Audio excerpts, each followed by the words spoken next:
السلام عليكم. الناس اللي في ميلانو ده شاب مصري عنده 37 سنة محتاج كفين صناعيين وعنده إعاقة كمان في رجله. ده كله بسبب صاروخ.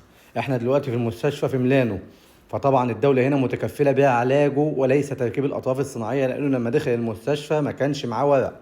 فهم هنا في المستشفى عملوا له ورق بالعلاج فقط وليس تركيب الأطراف الصناعية. هو من المنصورة واحنا دلوقتي في المستشفى يا جماعة. تمام. مستشفى نيجواردا. معلش قول يا حاج كده. مستشفى نيجواردا سيكتوري تشي، رقم الغرفة 47. اللي عايز في الدور الأولاني، اللي عايز يجيله يشرف واحد واحد يجيله. وما بيدخلش المعقم وكله زي ما احنا داخلين كده، لأنه ما بيدخلوش أي حد، لأنه غرفة يعني عنده مشكلة في الدخول.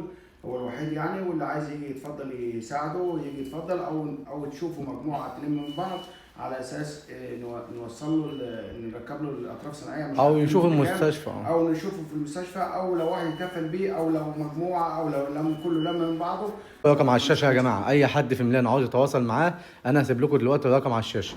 شكرا جدا لحضراتكم. احنا في المستشفى اهو، فيعني يا ريت تقفوا جنب الراجل ده، مصري زينا ومالوش حد هنا غير ربنا. وطبعا كل اللي حصل ده بسبب صاروخ بتاع الاحتفالات.